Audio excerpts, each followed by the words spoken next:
Well, there are so many small things that I did to the painting to finish it off that I won't go through all of them. But I had a hook here and a hook here. Nah, one had to go. I like this one. I like them both, but I think it was more important that we got rid of this one. Get rid of that symmetry. I've laid a few highlights on some of the boughs, on some of the greenery.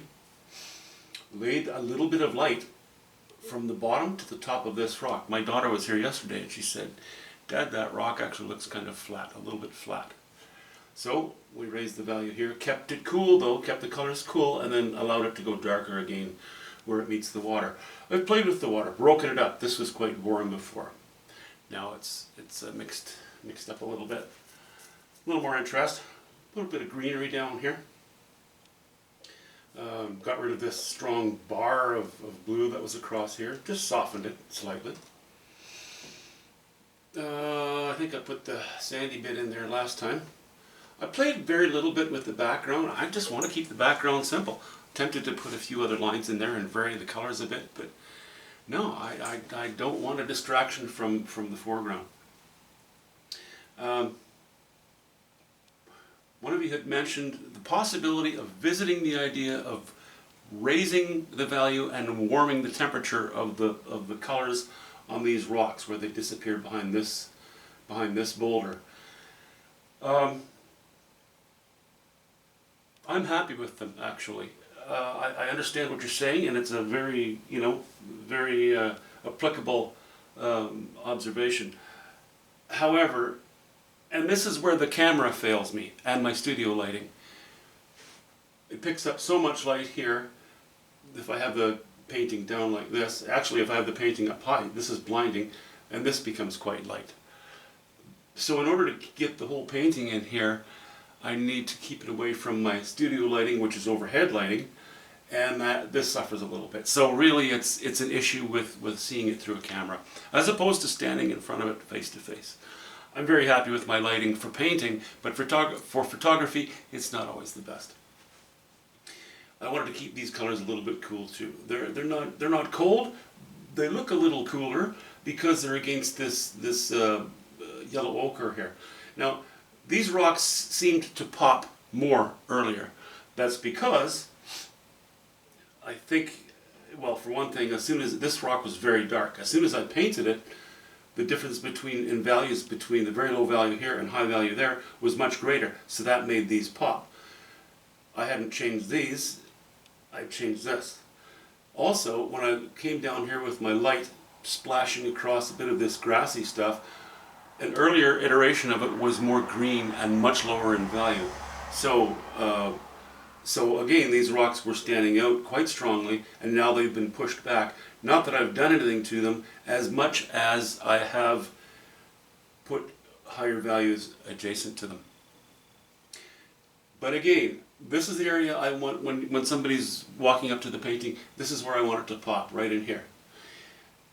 And I want it to remain interesting here. If I were to raise the value here, I would have to raise the value here a little bit. Then I would need connective tissue of light splashing across the tree. I think I would end up with too much strength. It would change the nature of the painting. And I would end up chasing my tail. So that's why I decided to leave it as is. I'm really happy with the painting. I'm super happy with the way it's turned out. Let me just, I guess I'll do a quick zoomie as promised. Whoops, sorry, go the other way around here.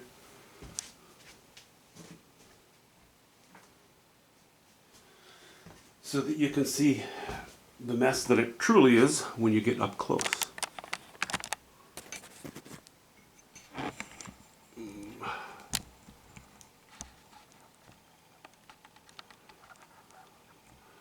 Let's start with up here. The painting is 30 inches high, so I can't lower it, drop it anymore to show you when it's on the easel. Zooming in helps a little, but that's only showing you little bits here and there, you know?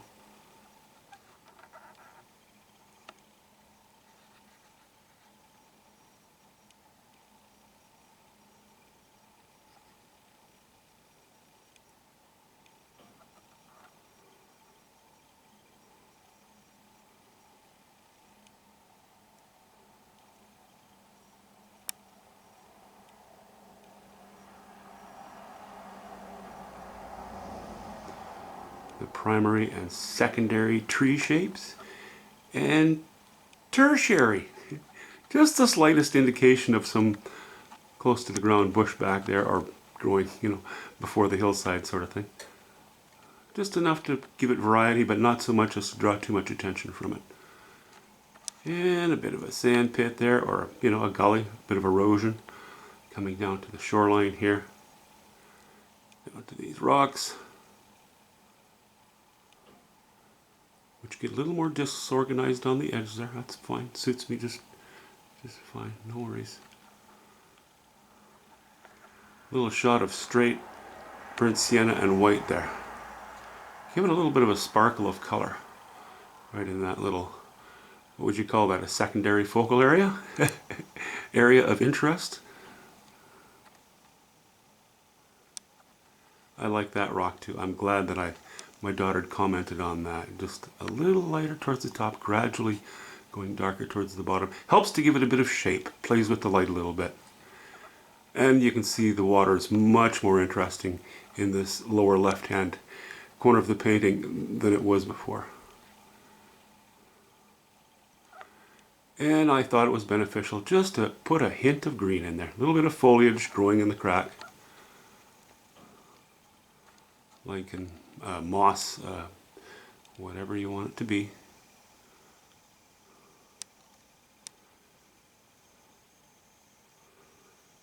Okay.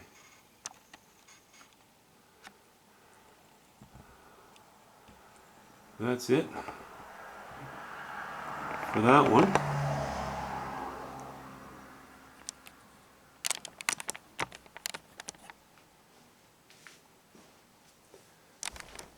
Oops. I'll just bump the tripod as much as possible for your viewing pleasure. Well, it's a long weekend, Thanksgiving weekend here in Canada, so I'm not going to bother going to the art store. It's going to be a busy part of town. If possible, I avoid busy parts of town. So we're just going to do another 30 by 30. At least we'll start it, At least we'll get a drawing on there. I don't know why I'm holding it up. So far, it's a better painting than the one I just finished. It has perfect balance, perfect lighting, and it's already wrapped too, ready for shipping. Maybe I just sign it and send it away. Send it off to New York. See what they think. Okay, I guess I'll say goodbye for now. Hope you have a fantastic weekend. See you.